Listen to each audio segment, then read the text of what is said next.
एफसून, तुम ठीक तो हो ना? हाँ आसली, कितनी बार कहूँ ठीक हूँ मैं। अब मानूर कहाँ है? हाँ, मैंने उससे कॉल की थी, वो फरीद अंकल को ढूंढने गई है। एफसून, क्या तुम चाहती हो कि मैं भी अंकल को ढूंढने जाऊं? नहीं नहीं, वो जरा पहले रिलैक्स हो जाए, तब तक मैं भी सोच रही हूँ कि क्या बात करनी है, क्या कहना है, क्या कहूँ उनसे। आसली तुम फिक्र मत करो, मैं बिल्कुल ठीक हूँ। तुम्हें कॉल करूंगी मैं, ठीक है? मेरे पेशेंट्स वेट कर रहे हैं, जरा उन्हें निपटा लूं पहले। अच्छा ठीक है, लेकिन वादा करो कि तुम मुझे कॉल करके जरूर जरूर बताओगे। करूंगी मेरी जान। चलो फिर मिलते हैं। डॉक्टर, किसी भी चीज की जरूरत हो तो प्लीज मुझे जरूर बताना, मैं यहीं पे रहूं। थैंक यू जाना, थैंक यू सो मच। एक बार फिर बेस्ट ऑफ लक आप दोनों के लिए। खुदा हाफिज।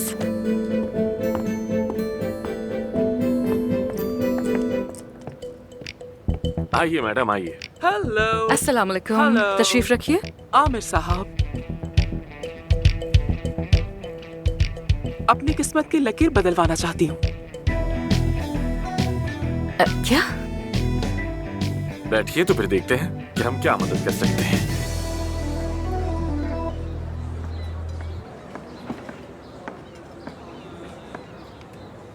लगता है फिर से हिसाब किताब में फंस गए हो तुम शायद।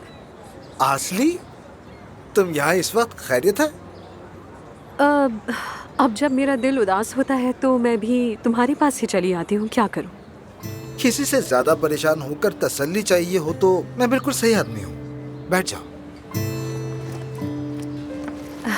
वाकई तुम इसके लिए बिल्कुल सही इंसान हो।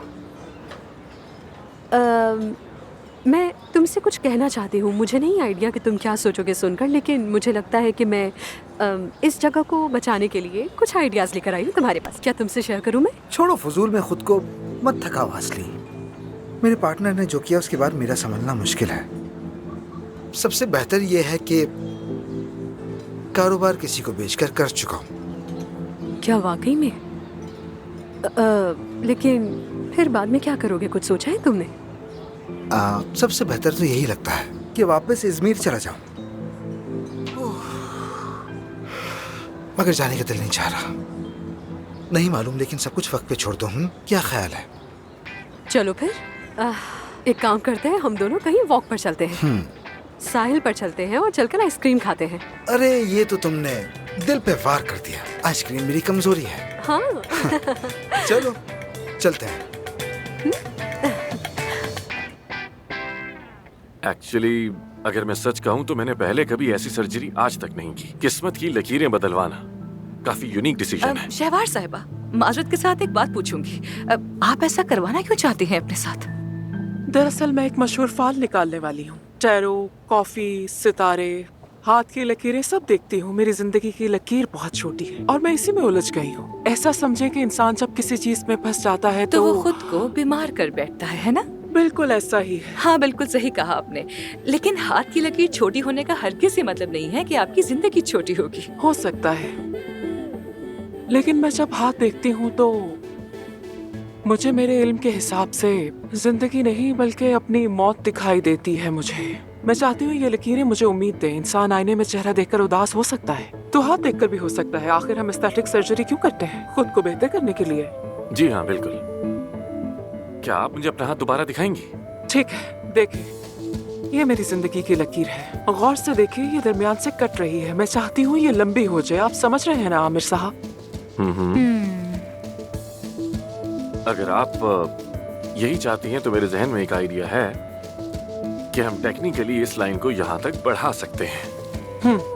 अच्छा, तो क्या मैं बाद में अपना हाथ इस्तेमाल कर सकूंगी? जी बिल्कुल, आप इस्तेमाल कर सकेंगी। छोटा सा ऑपरेशन होगा, तकरीबन आधे घंटे का, लेकिन जख्म भरने में लगेगा तकरीबन 1 महीना। बिल्कुल 1 महीना लगेगा इसे ठीक होने में। मुझे मसला नहीं है, आप ऑपरेशन शुरू कीजिए। बहुत यूनिक ऑपरेशन होगा ये। अगर आप चाहें मैं आपका हाथ भी देख सकती हूँ। अरे नहीं नहीं नहीं, कोई जरूरत नहीं। अरे बिल्कुल नहीं, मुझे इन चीजों पे यकीन नहीं है। अपने बारे में कुछ जानने से डरना नहीं चाहिए। लाइए अपना हाथ दीजिए। नहीं नहीं, डरने वाली कोई बात नहीं है। मैं भी यही कहूँगा, डरने वाली इसमें क्या बात। ख़वातीन का मुकद्दर बाएं हाथ में होता है और मर्दों का दाएं हाथ में होता है। ओ ओ क्या? हाँ क्या? ओ क्या तुम देख दोनों लिया की आपने? किस्मत की लकीरें बहुत करीब हैं और काफी कटी कटी भी हैं। तुम दोनों में अंडरस्टैंडिंग का मसला है। बचपन के सदमात हैं, काम का जुनून भी है।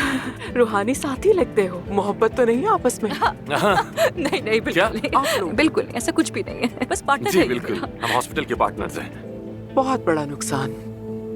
तो ये देखिए आमिर साहब, ये आपके दिल की लकीर है, कितनी लहरदार, ये देख रहे हैं ना? जी हाँ। लहरों जैसी है। हाँ, तो फिर इसका मतलब क्या होता है? यानी आमिर साहब सीरियस रिलेशनशिप से भागते हैं और टेम्परेरी रिश्ते पसंद करते हैं। वाह वाह, ये तो बिल्कुल सही कहा आपने। कसम से इन्हें कैसे पता? एक मिनट, तुम अपनी हथेली पे ध्यान दो, ये मेरी हथेली है इस वक्त। चुप रहो तुम, एक मिनट चुप रहो तुम। मेरे बारे में बात हो रही है। अच्छा, ये बार बार महबूबा बदलना आपके ख्याल में क्यों होता है आमिर साहब? हाँ, मैं भी ये जानना चाहती हूँ, आपके ख्याल में क्यों होता है एक ऐसा? हाँ मिनट, बताइए। लेकिन एक मिनट, मुझे तो मेरा सबसे ज्यादा हाथ- यही बात जाननी है कि ये होता क्यों है। क्योंकि आमिर साहब मोहब्बत करने और मोहब्बत ना मिलने से डरते हैं। ओह, अब आपकी बारी। ओह, ज़र्ब के निशान, ये ज़रबे देख रहे हाँ हैं ना? बिल्कुल देख रहा हूँ। इस हाथ को तो मैं हर रोज देखता हूँ। क्या बताऊँ मैं आपको क्या होता है, अच्छी तरह देख रहा हूँ मैं। आप मोहब्बत करने या मोहब्बत पाने से बिल्कुल नहीं डरती, लेकिन बहुत जिद्दी हैं आप। जी हाँ, हाँ ठीक कहा। मैं तो इस पे पूरा यकीन करने लगा हूँ। जिंदगी में पहली बार मुझे ऐसी बातों पे यकीन आ रहा है। इन्होंने मुझे कायल कर लिया। लेकिन एक मिनट, आप अपने जज्बात को बिल्कुल नहीं तोल सकती अफसन साहिबा। यानी अगर कोई सामने आके कहे कि तुमसे मोहब्बत करता हूँ, तो आप सारी जिंदगी सिर्फ दोस्त बनकर गुजार देती हैं, जो कि बहुत गलत है। आपने अपने जज्बात को दफन करके रखा है। मगर ऐसा क्यों? हाँ वो क्यों? मैं भी जानना चाहता हूँ कि आखिर क्यों। क्योंकि अफसन को अपने चाहने वालों के छोड़ जाने का खौफ होता है। Anyway, वो कहते हैं ना कि फाल पर यकीन मत करो लेकिन फाल के बगैर भी ना रहो, है ना? कुछ ऐसा ही कहते हैं। शहवार साहिबा, वो मेरा एक पेशेंट वेट कर रहा है, मैं उसके पास जा रही हूँ। आपसे मिलकर मुझे बहुत अच्छा लगा। Thank you so much, bye bye. एक बात बताइएगा, मेरी असिस्टेंट आपको डिटेल्स बता देगी और डेट हम बाद में तय कर लेंगे। बहुत शुक्रिया आमिर साहब, मैं तो शिद्दत से मुंतजिर हूँ। कोई बात नहीं, फिर मिलेंगे। ठीक है, फिर मिलेंगे।